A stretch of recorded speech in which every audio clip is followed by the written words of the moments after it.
from Fox 39 and your home team. Eyewitness News at 9 starts now. Rockford firefighters battle a massive blaze on the city's north side. The smoke from the fire could be seen miles away. Coming up here from residents sharing their perspective of the flames. Plus, as Illinois sees a record-breaking caseload today, some restaurants decide to temporarily close up shop. We'll tell you which ones and more details about the closures. And as more kids spend double the amount of time on digital devices, hear from experts of what could be done to make sure they're protected. Good evening, I'm Alexis Carpello. Thanks for joining us tonight. A fire breaks out this morning inside of an old abandoned building on North Main Street. It took Rockford fire crews hours to put the massive blaze out. Our Ari Bruckman spoke with residents who saw the smoke from miles away. It's sad to see a part of the city's history being destroyed. A massive fire broke out at the abandoned Atwood building early Saturday morning. When Rockford firefighters arrived on scene, they saw these massive flames and smoke coming from the building. We had several collapse and small explosions throughout the incident. Upgraded it to a second alarm due to the size of the structure. Shortly thereafter, we went to a third and fourth alarm. Ended up approximately 9 engines, 5 ladders. Over 50 firefighters are responding to the scene to get it under control. The sheer size of the building enabled residents to see the fire from miles away. From East State Street, we saw it, and we actually thought it was the hospital for a second. The Atwood building was an old manufacturing plant and had not been occupied since its relocation in 1997. The building had been on the city's demolition list for quite some time. I worked for one of the divisions of this company years ago, and now it's all dying off, and it's just sad to see the history going. It was a big deal in the area. Rockford fire crews are investigating what started the fire. They share that no firefighters or residents have been injured. Reporting in Rockford for your home team, I'm Ari Bruckman. The Illinois Health Authorities reporting a record-breaking number of confirmed COVID-19 cases today. Over 6,000 people have tested positive for the virus. This marks the highest single-day caseload since the pandemic began. The jumping number pushes our caseload to more than 370,000. 63 more people have died from this virus. That includes 3 residents from the state line, 2 females from Carroll and 1 from Winnebago County. More than 9,000 people have died from COVID-19 in Illinois. The rolling positivity rate statewide sits at 6.1%. 51 counties in the state are at warning level. The climbing caseload means more restrictions for our community. Starting tomorrow, Region 1 will be limited to gatherings of 10 people or less instead of 25. Outdoor dining can only have a max of 6 people per table. County health officials urge residents to continue wearing a mask, social distancing, and staying home if you don't feel well.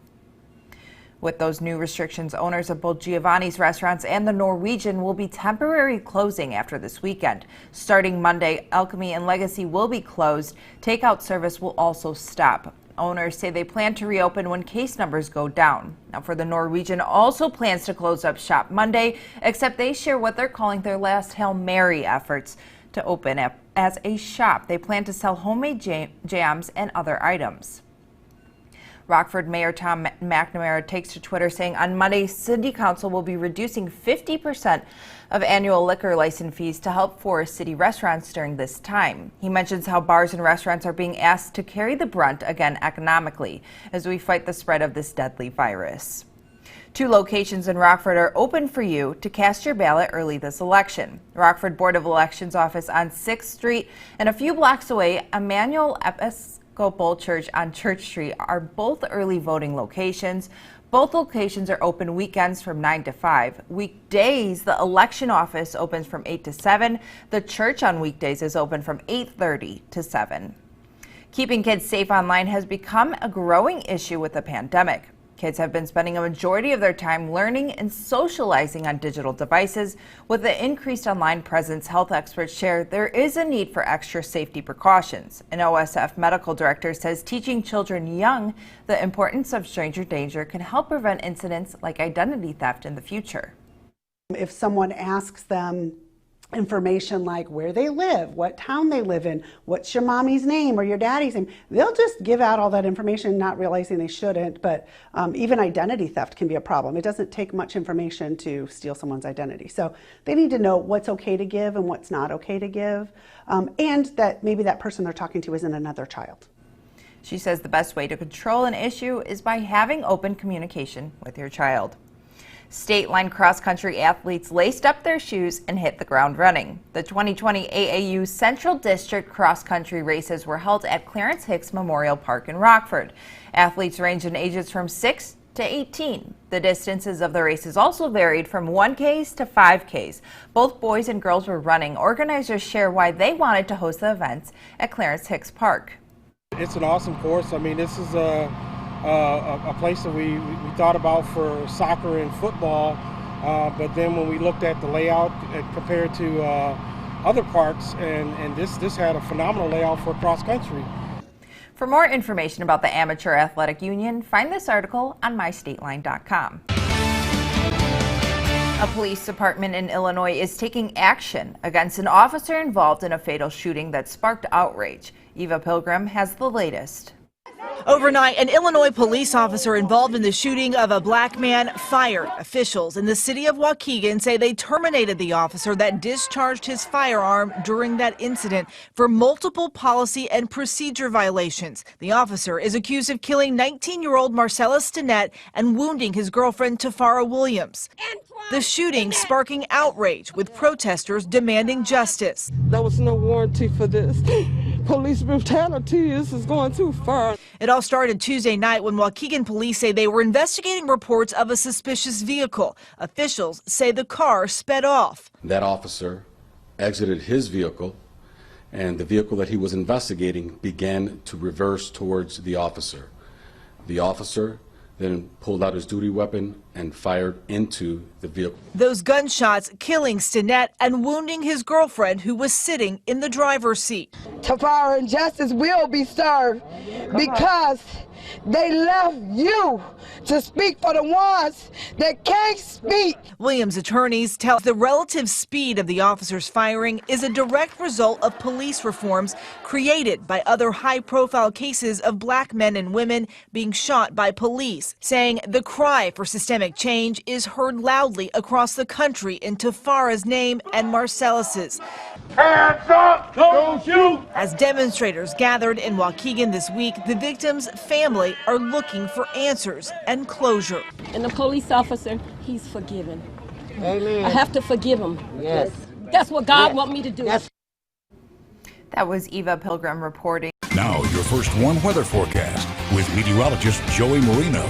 Good evening, everybody. It was a rather chilly day across the state line. High temperatures in Rockford only climbed up to 47 degrees, while elsewhere temperatures only got into the low 40s. We have dropped down into the 30s across the state line while remaining dry into this evening. As we take a live look at our Mercy L SkyTrack camera over downtown Rockford, you can see that we are quiet under mostly cloudy skies. We got to see some sunshine throughout the day, but otherwise temperatures were pretty chilly. As I mentioned, this evening dropping down into the 30s now. We're at 38 in Rockford, 37 up in Janesville. Belvedere right now 36 degrees, 34 in Rochelle, 34 in Freeport, and 37 out in Savannah. It was not only because we got to see a few of those cumulus clouds throughout the day that we were rather chilly, but also that chilly northeasterly wind. You can see winds still decent out there at 5 to 10 miles per hour in most spots, 8 in Rockford, 10 in Dixon, and 5 out in Savannah. Now you can see that the cloud cover has increased from the west as our next system moves in from the central Great Plains. We do have a very decent high pressure that's over the upper Midwest and even into southern Canada right now that continues to bring in that northeasterly flow. But here's our next system that's going to be moving in late Sunday into Monday, and that's going to be bringing us a chance for a few showers, maybe even seeing a few snowflakes mixing in as we head into Monday morning. And that's because that high pressure system that I showed you in the upper Midwest gets stronger as we go throughout the day tomorrow and then also into Monday morning. And with the way that high pressure systems spin, it's going to bring in chilly northeasterly flow, and that's going to be changing over those rain showers into snow showers as we head into Monday morning. So as you plan for the day ahead on Monday, definitely will need to give yourself extra time if you're going to be heading out to work. If your kids are heading off to school Monday morning, definitely need to give yourself extra time, especially for the morning commute. But this is what's going to be bringing us moisture as we head into Sunday night and Monday. The stationary boundary to our south is going to help moisture come up to the north. That's why we are going to see a few rain chances as we head into Sunday night, switching over to snow by Monday. You can see with this particular model, very unsettled start to the work week coming up. You can see that we do have most of the snow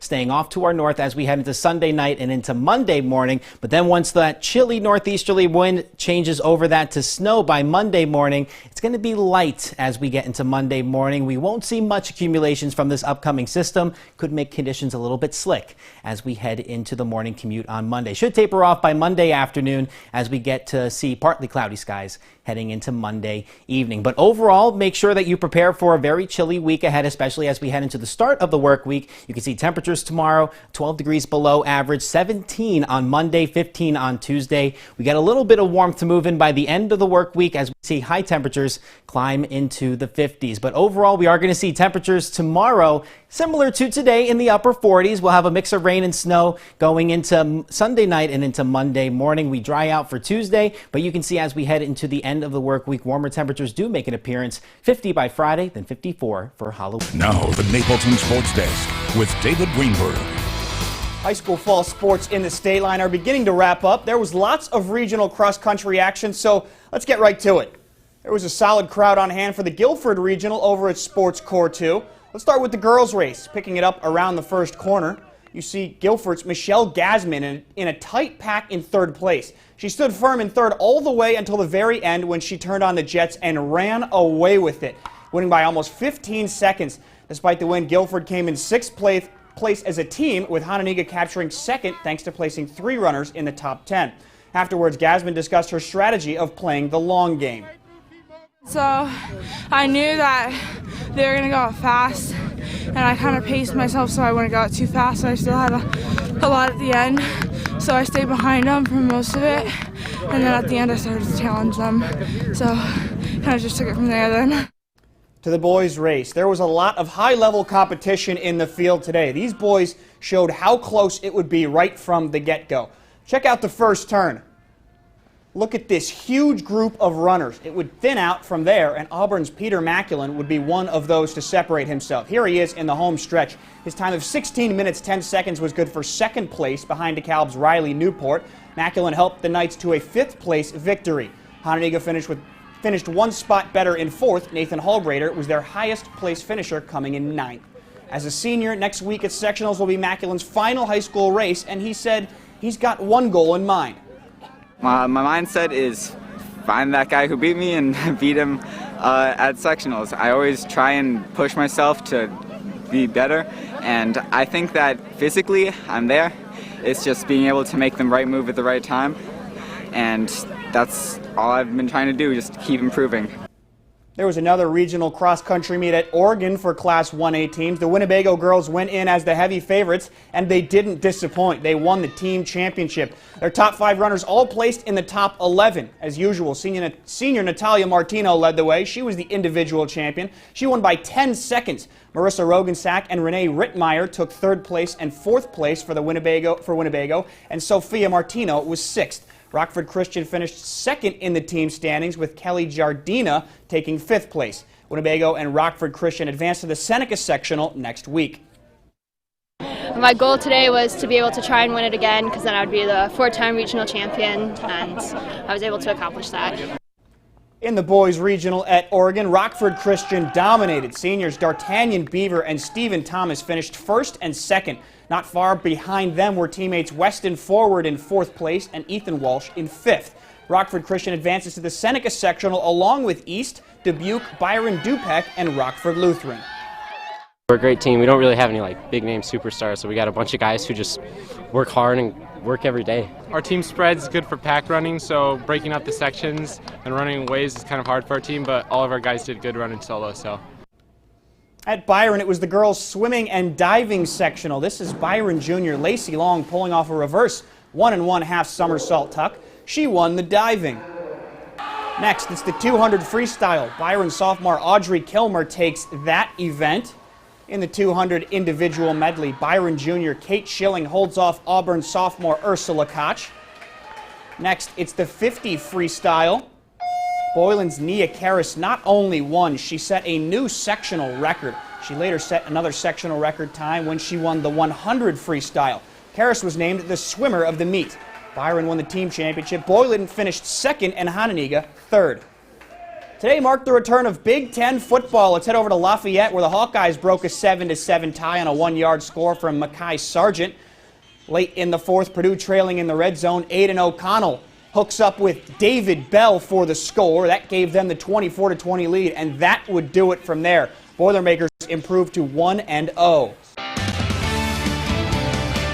Here's a look at our First Warn Interactive Radar, sponsored by Rockford Auto Glass and more. You can see most of the action staying out towards the west in Iowa and Minnesota. We'll see some of that make into our region as we head into late tomorrow into Monday. Some could be mixing with some snow by Monday morning. Just prepare for that with the morning commute, but then we dry out by Tuesday, warmer by Halloween weekend. Back to you, Alexis.